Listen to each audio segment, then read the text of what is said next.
오늘 우리는 많은 신자들이 궁금해하는 주제에 대해 깊이 탐구할 것입니다. 성경적 관점에서 본 문신. 성경은 이 예술적 표현 형식에 대해 실제로 무엇을 말하고 있을까요? 우리와 함께 성경의 가르침을 탐구하며 다양한 관점을 고려하고 문신에 대한 결정에서 신앙을 어떻게 통합할 수 있을지에 대해 성찰하는 이 여정을 시작해 봅시다. 이 주제를 함께 탐구하면서 건설적이고 풍성한 대화가 준비되어 있습니다. 역사적으로 문신은 사회에서, 특히 기독교 공동체 내에서 다양한 논쟁과 의견의 대상이 되어 왔습니다. 이교도 관습과의 연관성에서부터 개인적인 예술적 표현으로의 수용에 이르기까지 문신은 신앙의 맥락에서 관심과 논란의 주제가 되어 왔습니다. 그러나 단순히 문신의 합법성이나 불법성에 대해 논의하는 것을 넘어서 우리는 이 관행 뒤에 숨겨진 더 깊은 의미를 탐구할 것입니다. 문신은 하나님과의 관계, 그리고 타인과의 관계에서 어떤 의미를 가질까요? 문신은 우리의 신앙과 그리스도 추종자로서의 정체성을 표현하는 방식이 될 수 있을까요? 과거에는 문신이 갱단에 소속되거나 교도소에서의 경험을 나타내는 표시로 여겨졌습니다. 오늘날 우리는 교회의 어머니들, 고딕 청소년들, 팝스타들, 심지어 종교 지도자들까지 문신을 하고 있는 것을 봅니다. 월스트리트 저널에 따르면 밀레니얼 세대의 거의 절반이 최소한 하나의 문신을 가지고 있다고 고백합니다. 예전에는 교회와 주류 문화가 문신을 단호하게 거부했지만 이제는 동부 해안의 목사가 팔에 잉크를 가득 채운 모습을 보는 것이 거의 흔한 일이 되었습니다. 이전에는 반항의 상징이었던 것이 이제는 흥미로운 대화의 주제가 되고 있습니다. 그러나 성경은 문신에 대해 무엇을 말하고 있습니까? 구약은 이와 관련된 지침을 제공합니다. 모세는 성경의 첫 5권에서 약 613개의 법을 설정했습니다. 이 법들은 희생제도와 제사장의 책임에서부터 유대인의 생활 방식과 정보에 이르기까지 다양합니다. 레위기 19장 28절에서 하나님은 죽은 자들을 위한 숭배의 한 형태로 문신을 금지하시며 죽은 자들 때문에 너희의 몸에 상처를 내지 말고 문신도 하지 말라고 말씀하십니다. 그러나 바로 전 9절에서는 수염의 가장자리를 깎지 말라는 명령도 있습니다. 레위기 19장 27절. 또한 다른 유대법들은 돼지고기를 먹지 말거나 혼합된 재질의 옷을 입지 말라고 금합니다. 레위기 11장 7절과 19절. 이러한 규칙들은 오늘날 기독교인들이 일반적으로 따르지 않는 규칙들입니다. 오늘날에도 여전히 유익한 법들이 많이 있지만 모든 기독교인들이 십계명을 따르는 것이 확실합니다. 그러나 어미 염소의 젖에 새끼를 삼지 말라는 명령, 출애굽기 23장 19절은 고대 이스라엘의 특정 상황에 맞춰진 것이었습니다. 그렇다면 우리는 삶에서 어떤 법을 따를지 어떻게 결정해야 할까요? 해석하기란 무엇입니까? 헌신된 기독교인으로서 우리는 성경 해석에 충실하고 싶어 합니다. 이 과정을 해석학이라고 합니다. 해석학은 성경을 현재 우리의 삶에 적용하는 예술이자 과학입니다. 댈러스 침례대학 DBU의 성경 연구 교수인 켄 고어 박사는 이를 명확하게 설명합니다. 성경은 우리를 위해 쓰여졌지만 우리에게 직접 쓰여진 것은 아닙니다. 이 아이디어는 성경을 전체적으로 읽는 법이라는 귀중한 책에서 더욱 발전됩니다. 성경 저자들은 세기와 천년 동안 지속될 메시지를 기록하도록 영감을 받았지만 우리에게 직접 쓰고 있는 것은 아닙니다. 이것은 하나님의 말씀을 우리의 삶에 적용하기 전에 그 맥락을 신중하게 이해하는 것의 중요성을 보여줍니다.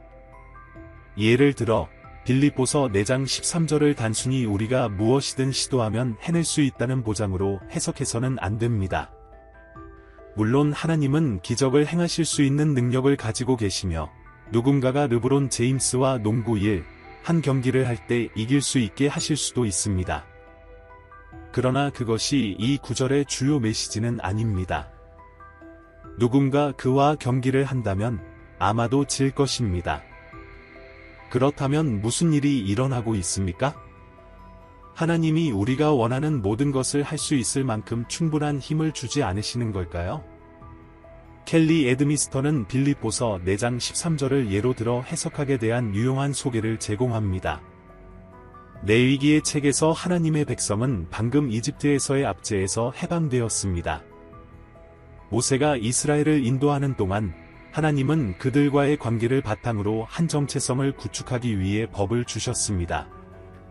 이 법들 중 일부는 의도적으로 이스라엘 백성을 이교도 관행에서 멀어지게 했습니다.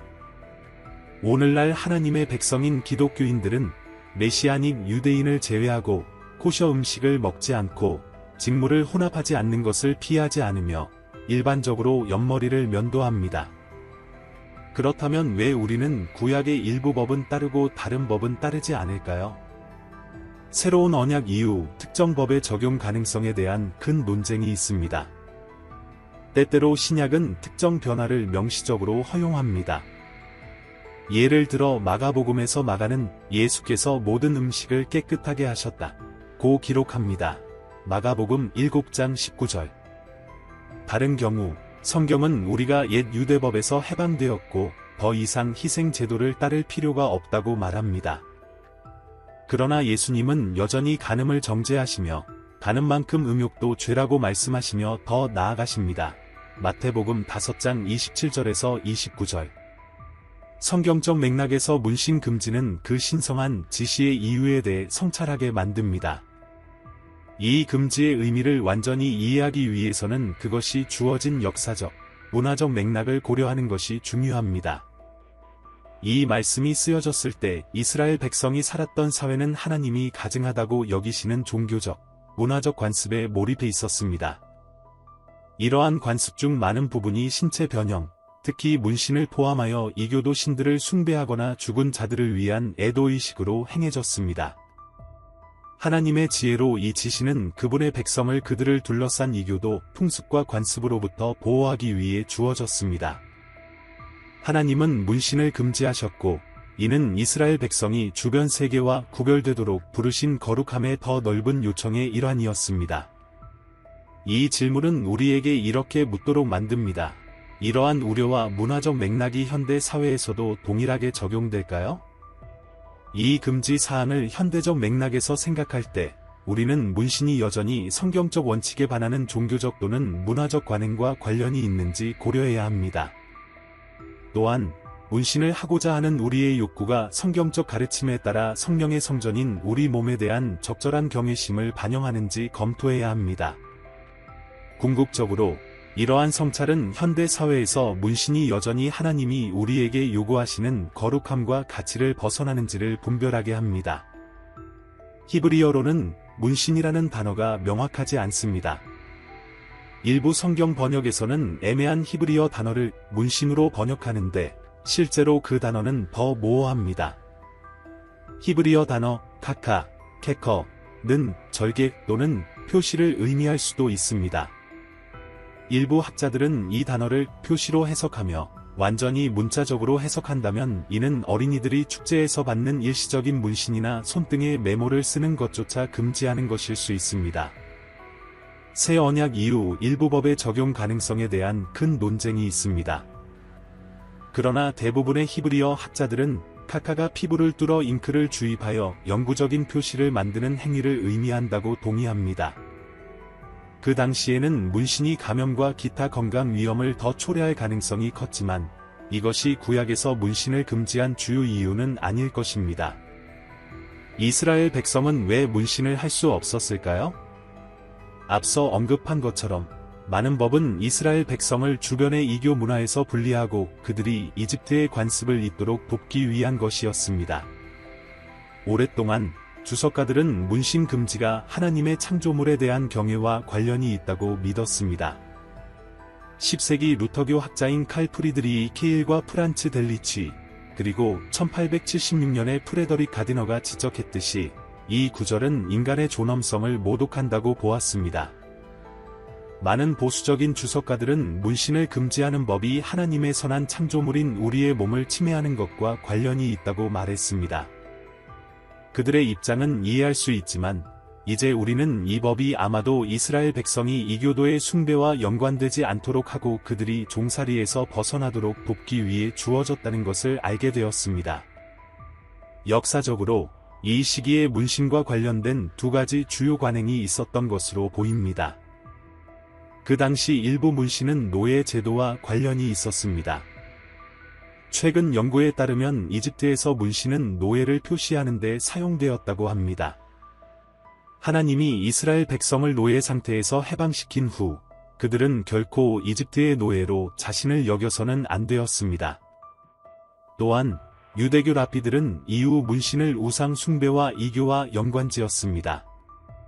제임스 스미스는 문신이 이교 숭배 관행과 관련이 있었다는 견해를 지지하며 로버트 제임슨과 다른 사람들은 문신이 우상 숭배와 배교의 표시였다고 믿습니다. 이러한 해석에 따르면 현대적 맥락에서 레위기는 모든 종류의 문신을 금지하지 않는 것으로 보입니다. 왜냐하면 오늘날의 문화에서 문신은 우상 숭배나 노예 제도와 같은 연관성을 갖고 있지 않기 때문입니다. 따라서 좋은 해석학적 해석은 이 계명의 기저에 있는 원칙이 현대의 문신과는 위배되지 않는다는 것을 보여줍니다. 그러나 문신을 하는 것이 성경적이냐 아니냐를 결정하기 전에 고려해야 할 다른 요소들이 있습니다. 다른 성경 구절에도 문신에 대한 언급이 있을까요? 일부 기독교인들은 요한계시록 13장 16절에서 18절에 언급된 짐승의 표가 일종의 문신이라고 믿습니다. 그러나 그 다음 장인 요한계시록 14장 1절에서는 14만 4천 명의 구속받은 자들이 이마에 아버지의 이름이 새겨져 있다고 말합니다. 따라서 문자 그대로 해석하면 의로운 사람들도 얼굴에 문신을 가질 수 있다는 결론에 이를 수 있습니다. 요한계시록을 해석하는 데는 여러 가지 방법이 있습니다. 언젠가 세계 정부가 사람들에게 숫자 6분을 문신으로 새기라고 요구할 수는 있겠지만 이는 요한이 의도한 의미는 아닐 가능성이 큽니다. 설령 그렇다 해도 우리는 666초이 아닌 다른 문신을 새길 수 있으며 문제가 없을 것입니다. 물론 여러 이유로 666초 숫자의 문신은 추천하지 않습니다. 고린도전서 6장 19절에서 20절에서 바울은 우리의 몸이 성령의 성전임을 말하며 아름다운 관찰을 합니다. 너희 몸은 너희가 하나님께로부터 받은 성령이 거하시는 성전인 것을 알지 못하느냐? 너희는 너희 자신의 것이 아니라 값으로 산 것이니 그러므로 너희 몸으로 하나님께 영광을 돌리라. 이 문맥에서 이 구절은 성적 부도덕을 언급하고 있습니다. 그러나 이 원칙은 우리 삶의 여러 영역에 적용될 수 있습니다. 바울은 우리 몸의 중요성을 강조하고 있으며 이 원칙은 문신에도 적용될 수 있다고 생각합니다.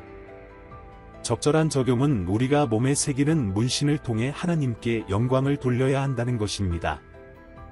물론 바울이 이 말을 할 때 외적인 미적 요소를 염두에 두었는지는 확실하지 않습니다.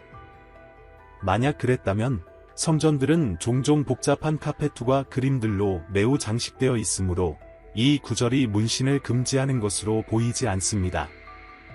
이사야 49장 16절에서 하나님은 말씀하십니다. 내가 너를 내 손바닥에 새겼다. 이는 은유적 표현이지만 문신의 개념에 대한 개방성을 보여줍니다. 트레빈 웩스가 그의 책 더 가스펠 코얼리션에서 쓴 흥미로운 기사에서 그는 이렇게 묻습니다. 문신이 간음보다 더 나쁜가? 이 기사에서는 탄자니아의 선교사들이 그들의 기독교 학생들이 목사가 문신을 하는 것이 간음을 저지르는 것보다 더 나쁘다고 전적으로 동의한 것에 놀랐다는 경험을 다룹니다. 왜 그럴까요? 그 문화에서 문신은 마법과 악령과 관련이 있으며 그들에게 문신은 그 악령들이 그 사람에게 영향을 미치고 있다는 표시로 여겨졌기 때문입니다. 다른 기독교인들의 의견을 진지하게 받아들여야 합니다. 우리는 이 형제자매들과 동일한 하나님을 예배하며 그들이 문신이 그 지역에서 그들의 증언을 크게 제한하고 교회를 부당하게 수치스럽게 만든다고 말하는 것은 옳습니다. 이는 도덕성이 문화에 상대적이라는 의미가 아니라 기독교인으로서 우리는 우리의 증언을 소중히 여겨야 한다는 의미입니다.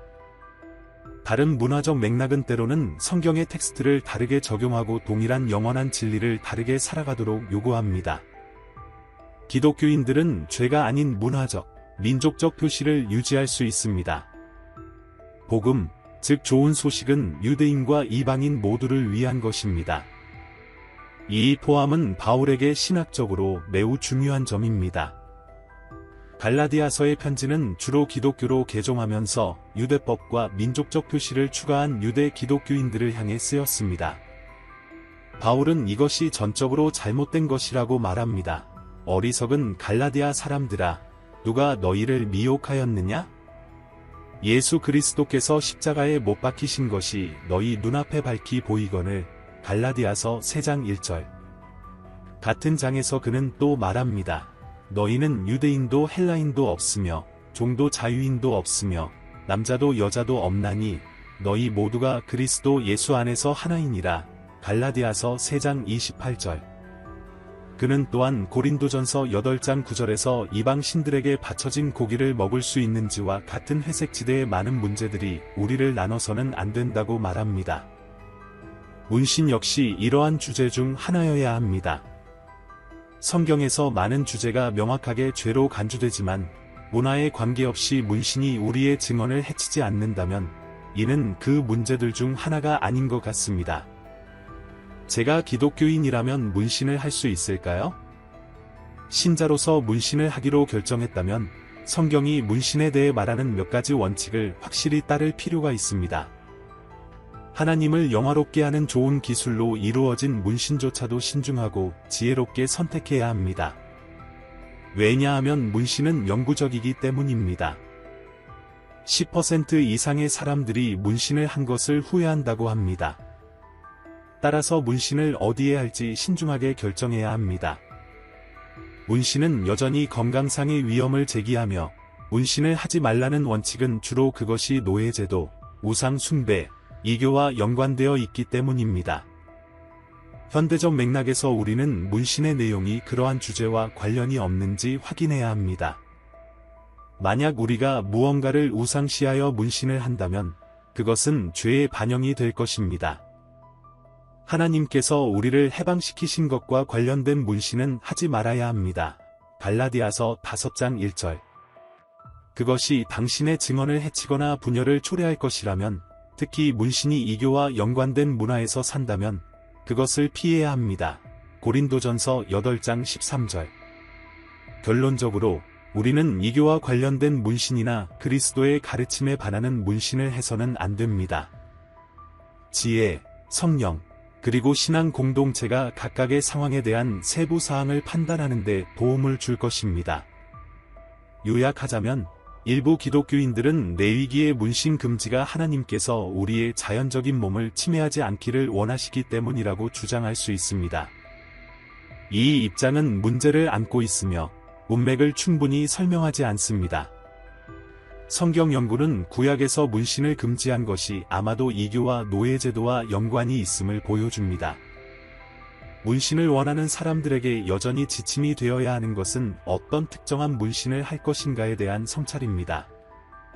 그러나 서구에서는 문신이 더 이상 그러한 죄와 연관되지 않기 때문에 기독교인들은 하나님을 영화롭게 하는 잘 계획된 문신을 할 자유가 있어야 합니다. 이는 문화적 표시와 예술적 표현으로서 기독교인들이 새 언약 아래에서 누릴 수 있는 것입니다. 바울이 문화적 문제에 대해 말한 것처럼, 그러나 우리는 이 권리를 행사하지 않고 그리스도의 복음에 장애가 되지 않기 위해 모든 것을 참습니다. 고린도전서 9장 12절. 이 문신에 대한 탐구의 끝에 다다르면서 성경적 관점에서 한 가지 중요한 진리가 드러납니다. 기독교 신앙은 정적이지 않으며 역동적이고 적응할 수 있습니다. 역사를 통해 성경의 해석은 사회와 문화가 변화함에 따라 진화하고 조정되어 왔습니다.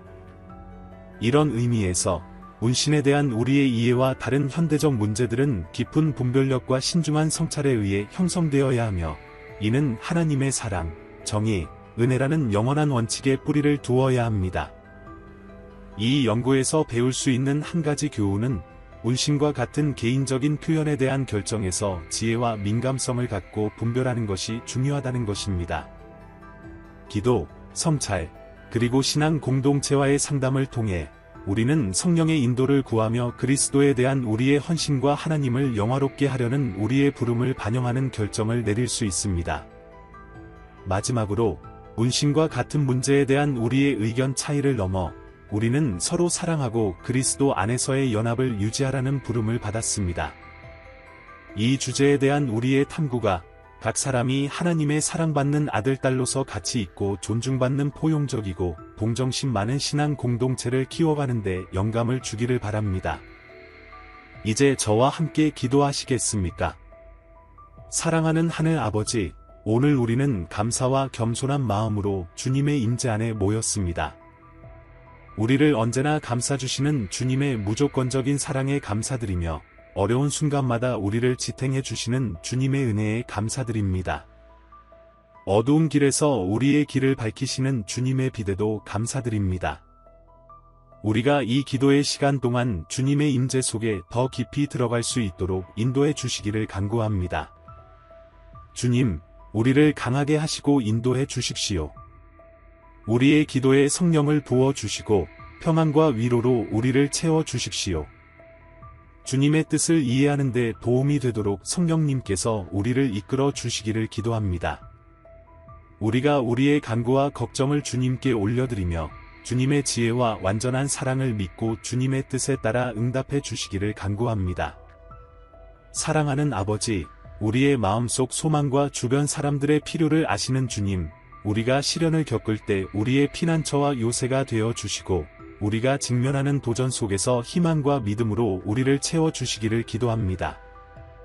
우리의 말과 생각이 주님 보시기에 기쁨이 되게 하시고 우리의 삶이 우리가 하는 모든 일에서 주님의 사랑과 은혜를 반영하게 해주십시오.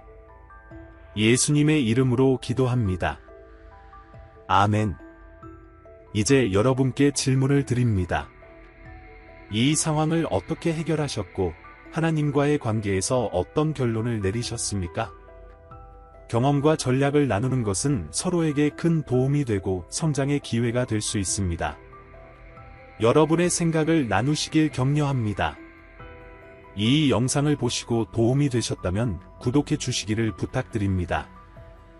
앞으로도 계속해서 새로운 영상을 놓치지 않도록요. 가족과 친구들과 이 영상을 공유하시고 좋아요와 댓글도 남겨주십시오. 이는 더 많은 사람들이 이 영상을 볼 수 있게 도와줍니다. 함께 우리는 더 많은 사람들의 마음을 밝혀줄 수 있고 이해를 넓혀갈 수 있습니다. 함께 해주셔서 감사드리며 하나님께서 여러분을 축복하시기를 기원합니다.